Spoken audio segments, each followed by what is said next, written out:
Well, I won't assume I have the expertise to answer the question very accurately, but from what I can gather, it is very difficult for someone to enter a police station or, as a matter of fact, in any area of life to be able to really speak much of a language other than Sinhala, because Sinhala is what is mainly practiced. And even people who don't speak Sinhala as their mother tongue know Sinhala. But the other way around, there are many Sinhalese who don't speak Tamil, for example. And so I think that every person should be able to speak all three languages, that they should be, being trilingual is very important, whether it's in civil society, administration. As a society, have we been able to touch the lives of the people in the north and east?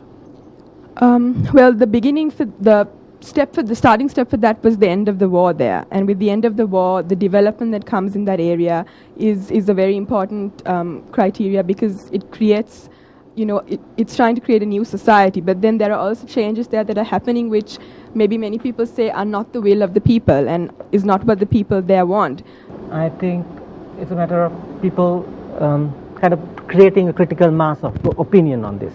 Right now there are fragmented voices coming through from here and there, but as a nation we are not saying to the government this is what we want and this is priority number one, because we through our personal interest because of the fragmentation. Personal interest? What do you mean by personal interest? Everything has a personal interest. No? If you see a road developing. Are you not working for the society? I am trying to, let's say. And but you have a personal agenda behind that as well. Is that what you're trying to say? For me, the personal agenda is the satisfaction itself. So I do not necessarily foster a hidden agenda behind it, but the satisfaction of working for a relevant cause is enough, and that is my personal agenda in that sense. But I think it's not the case for many people, and so there are always people with trying to collect their own pot of money, whether it's through road construction that is happening. There is always different contractors or different groups that are looking into their own thing. I would rather, for example, if you take the expressway or whatever major construction, why not make it a reconciliation project and not just a development project? Bring in that attitude of reconciliation. Walk 1,000 young people from Jaffna along that road to the south, and that is like the sort of approach that is needed, I think. Anyone who agrees or disagrees with what Kusala said? I would like to point out a few examples, and I believe it's all of your duty to decide whether it's actually facilitating or creating the space, or is it actually having negative impacts in terms of social integration. In Kilinochchi,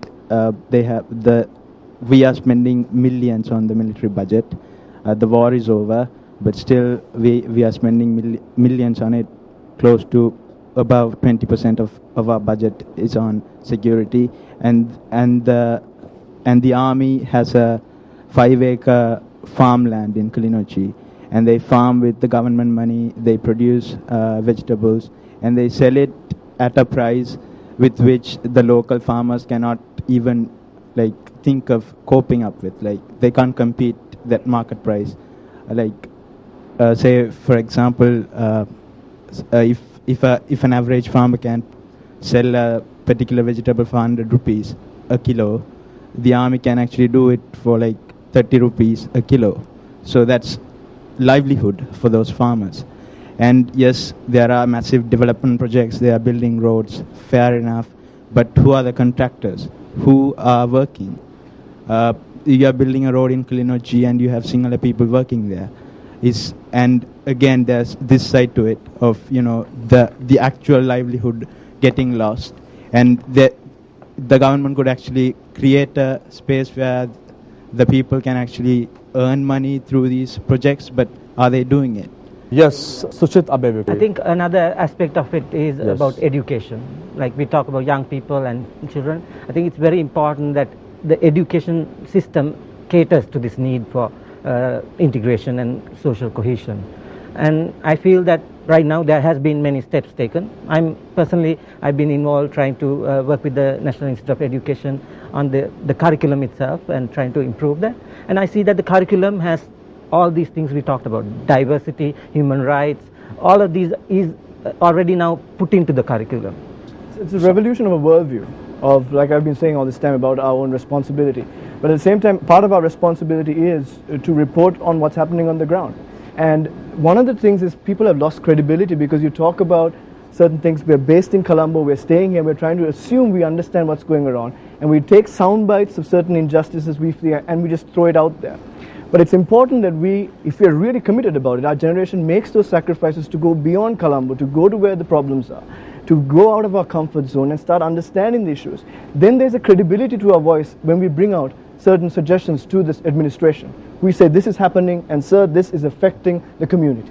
And we just Why haven't we done that, Prashant? I believe it is changing, with many people now seeing that they can't. You're a social leader. You can take the initiative. And for example, what we are doing is that, with not just inspiring civil society, but being there and then trying to gain a credibility and their trust. The civil society, you have to give the people some room following the end of the conflict. But is that what you're trying to say? Well, but after such an intense conflict, there is an opportunity, and we shouldn't lose this opportunity. The more these people in the north and east that we call our brothers and sisters out there, if we turn the other way now for basic necessities they have, it's a matter of time that they might get jaded and get frustrated, saying maybe it's never going to come.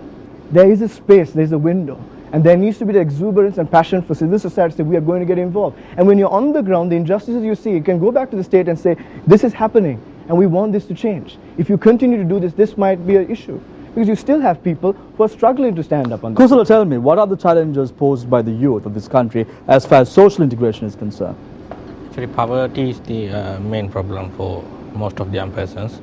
Other than that, there are so many other problems as well. But I think if we can address the issue of poverty, then we can resolve other problems as well. Is poverty a problem as far as social integration is concerned? Tell me.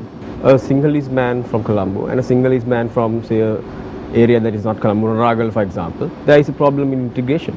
There is the same problem with a Tamil in Colombo and a Tamil in the northern province. I think there is an element of integration. I'd like to ask a question, because it's been on my mind, whether there is a measure or a level of social integration that we should accept. I say this because we have a population, for example, Sinhalese of 70% and say the Tamils of 20%. Now they represent a certain percentage. Should the level of integration also be proportional to that, or are you saying that every ethnicity should have 100% full autonomy? Is there a level of integration that there should be, or is it full flow or full-fledged? Sushin, if you can answer that question for me.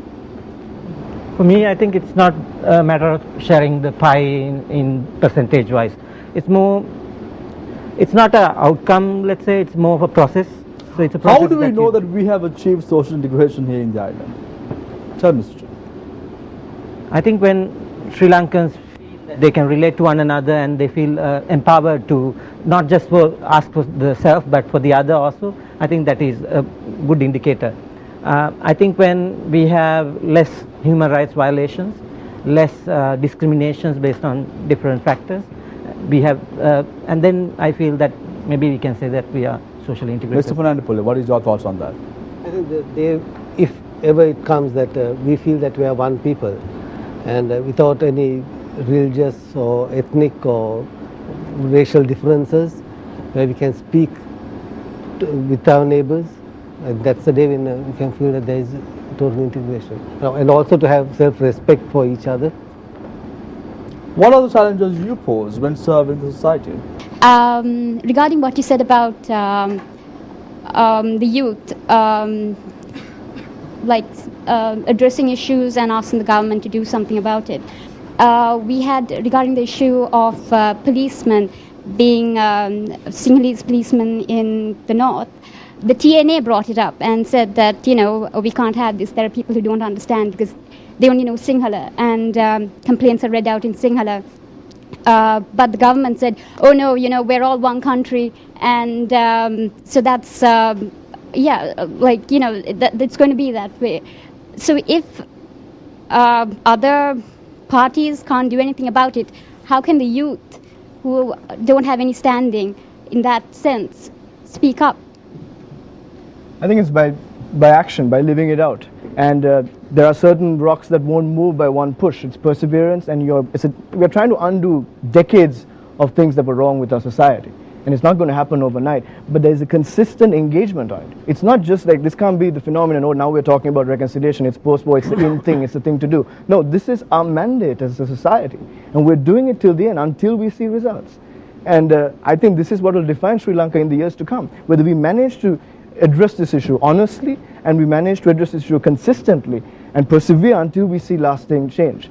One thing I was saying, the day we will know that we are truly seeing integration is that when I look at a Tamil brother, that I would know that that is part of who I am, that is part of my culture, my Sri Lankan culture, the Muslim community, the Catholic community, all these religions, that's part of my culture. And I don't look at it us against them or them over there. That's part of me, that completes me, that refines me, that makes me Sri Lankan. And we are very far from that, and we have to make that more an opportunity. In regards to your question about having proportions, I don't think that, but if every individual has an opportunity to interact with parts of who they are, their own identity of different ethnic groups, different religious groups, and they have that, they understand that, and they want to preserve that, they want to celebrate that, and they will stand against any injustice against any of that, is the day that I would know that we are truly an inclusive Sri Lankan identity. Can we really do it? We need to come to a point where we accept that the differences will remain. I will be Muslim, he will be Christian. I'm assuming a Christian, I'm sorry. But we need to accept that. We need to accept that and note that that is not going to change. That is not what we need to change in order to be one. What we need to change is attitude, and we need to learn to respect each other. We need to learn to coexist pretty much. And I think the parts that the plans and tools that we're using to get about to that might be not the most appropriate.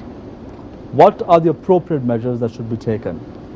Okay, so for example, we're thinking of like we mentioned earlier, where we said we have so much of development going on, but we're not really communicating integration. We're communicating development, but yes, development is so good and development is awesome, and you need development to go forward.